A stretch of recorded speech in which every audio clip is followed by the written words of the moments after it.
This is Sam Lloyd, and this is Performing Arts Individual Repertoire and Showcase, and we're just looking at Learning Outcome 1 and 2. So, just first of all, can you just explain why you chose the song you did for Craig's class? You know, why that particular song? What was it as well? I chose to sing Tribute by Tenacious D just simply because I already knew a fair amount of the words to it, and it was a song that I just generally enjoy singing sometimes. Okay, does the song suit your voice? Some bits of it do. There are bits of it where my voice isn't sort of quite as, like, I don't do as well on some bits of that song. Like which bits? Can you explain that? It's just sort of when he does certain sort of pitches in his voice, I can't quite get mine to where his can go, okay. Jack Black's can go. And what is it in the song that you identify with? Why do you like it? I just think it's a good song. It's got a catchy beat to it. It's got nice sort of guitars and stuff. It's got a nice riff in there in a part of it. Okay. It's just sort of the general type of music that I like, sort of listen to and stuff, and I enjoy. Does it show you off well as a performer, do you think? Maybe more to the fact that I actually put the effort in to actually proper go for it and try my best with it. Mm-hmm. And do you think it was a suitable bit of material for you? Do you think that's something you could use for sort of auditioning for somewhere? Would you use it for that, for example? Probably, yeah. Okay. And just tell me, how did you prepare for it? How did you rehearse it? We usually just went up into the musical rooms on the fourth floor. Mm-hmm. And just sort of went in there and practiced it. I got videos up on YouTube with the words, on with the lyrics on the video, so I could sort of see what they were saying and when they were saying it, and I could get it in my head. Okay. Sort of try and remember it the best I could. And what about the actual singing part of it? How did you deal with that? Actually, singing the song. As opposed to just learning. I didn't do too bad, but like I said before, there was a bit where my voice couldn't quite get to the same pitch as the singers in that song.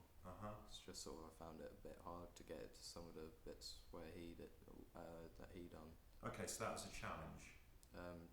Sort of, yeah. Okay, and did you sort of meet that challenge, or do you think you fell short, and what might you do about it in the future? Well, I think I could have done a bit better with it, but I reckon overall I'd done alright, but I could have maybe sort of practiced a bit more with my vocals, sort of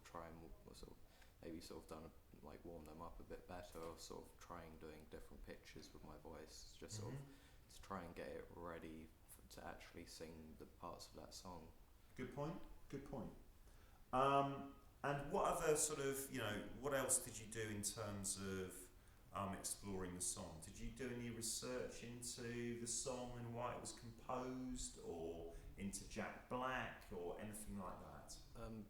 I just generally like songs by Tenacious D, and is Tenacious D Jack Black's alter ego? No, Tenacious D is the band that Jack Black is in. Right, okay. And what do you know about that band? Tell me something about that. I don't know anything about this band. Well, essentially, they released an album called The Pick of Destiny, and they ended up making a film out of the songs that they actually put in that album, and they actually had it all going in time and stuff, and just sort of goes on a bit of a story of how all of these big major sort of rock artists were so good, and it turns out there was like a pick made from the devil's tooth, and it had like magical abilities, and in the end they ended up having to have a rock off with the devil because they accidentally returned the pick to him, and then he got all of his power back and tried to kill everyone. Right, okay. So that's sort of background to the song. Does that give you a sort of an idea about, you know, how it's performed, the sort of the tone of the song? Sounds slightly comedic to me. Is that right? The majority of their songs are supposed to be sort of like on a sort of funny, sort of lighter side. Okay. And they're just sort of a lot more relaxed about their music as well. Sort of, they can sort of put anything together, even if it's just the worst random sort of stuff you could think of, and they somehow manage to make it work. Okay. Now, just in terms of sort of rehearsal and meeting deadlines, how many sort of weeks were you rehearsing this for?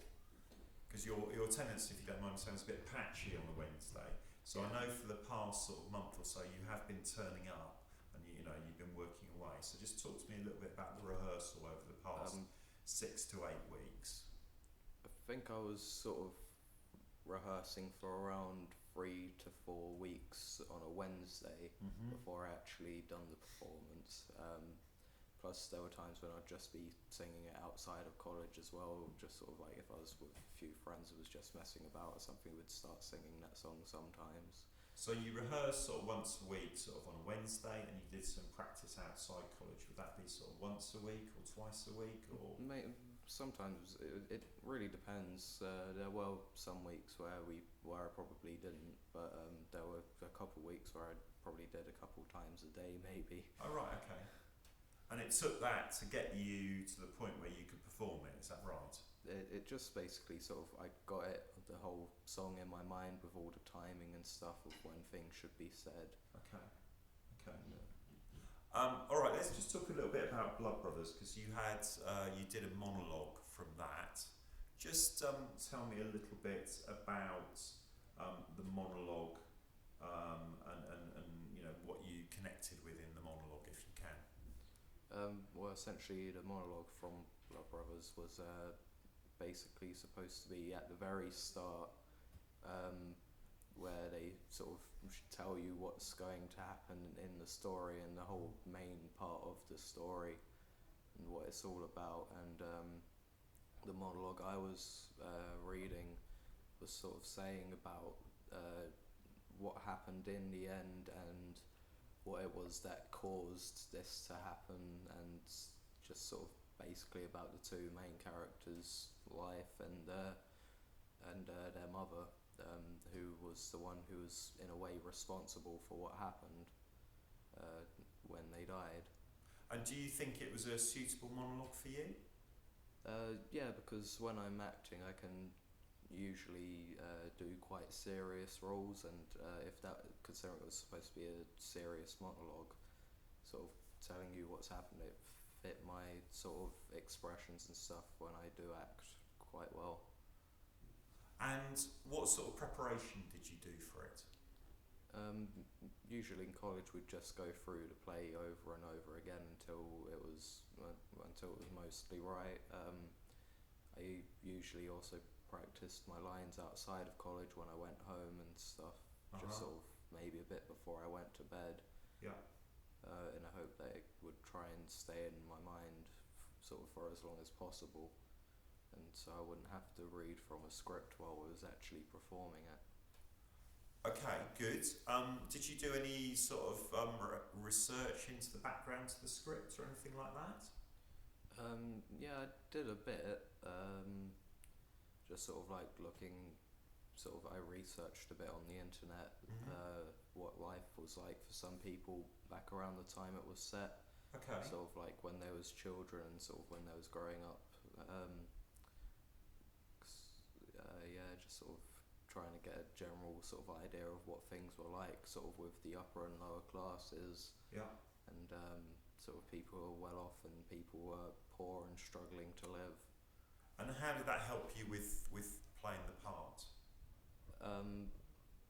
Well, it kind of made me realise sort of ways and how they would view things differently, sort of like the world, and sort of like why the poor, like the person from the poor family would like go to jail and lose his job and stuff like that, and take part in a robbery and stuff where someone ends up getting killed, and how he sort of generally grows up with a bit of a rough life because he didn't have the opportunities that the more upper class person had, and sort of gave me a bit of an understanding on the way you could look at the story from each side, sort of from sort of upper middle class to sort of the lower class people, and the way they would view things differently.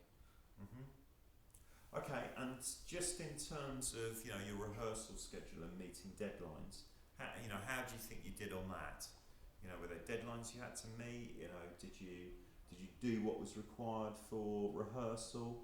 How just tell me a little bit about that. Well, we was always expected to go to rehearsal from 9 o'clock till 1 o'clock on a Monday, and then I was there the majority of the time, sort of, especially in the sort of closing weeks of college, sort of like the past sort of 2 months or so. I've been making sure I've been going into every lesson, just sort of making sure that it's all getting done, and I'm rehearsing and I'm learning my lines.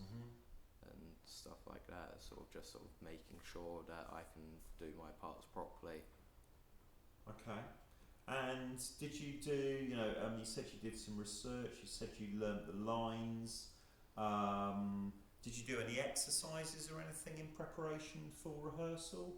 Any maybe voice exercises that you'd done with James or anything like that? Did you do anything like that at home, or characterisation exercises or anything like that at all?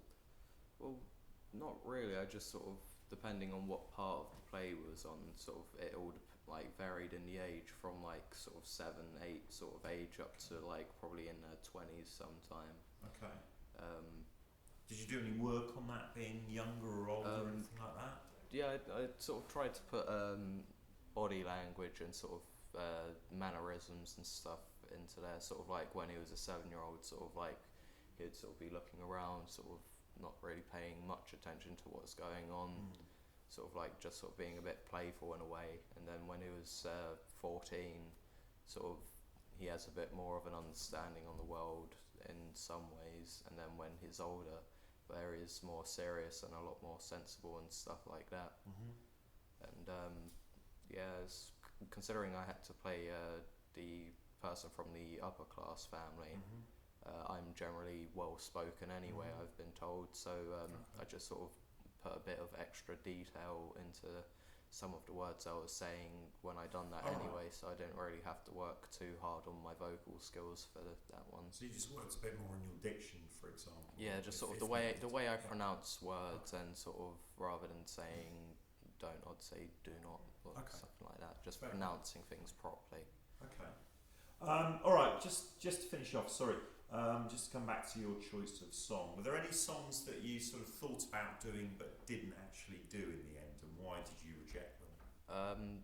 There were a couple of songs that I was thinking about doing, most of them by System of a Down, and their music is a lot more loud and upbeat, and the singer in that, he's well known for having such a large vocal range while being well spoken at the same time, and that's why I kind of considered it, because I did try it, but there were just some bits of their songs that were just so complicated to get, and it would have been quite a struggle, especially with trying to get enough air in my lungs at certain parts, because he had, like, the main singer of that is known for having quite large lungs for singing and stuff like that. Okay. No, that's great. Okay, thank you very much indeed for that, Sam. Much appreciated.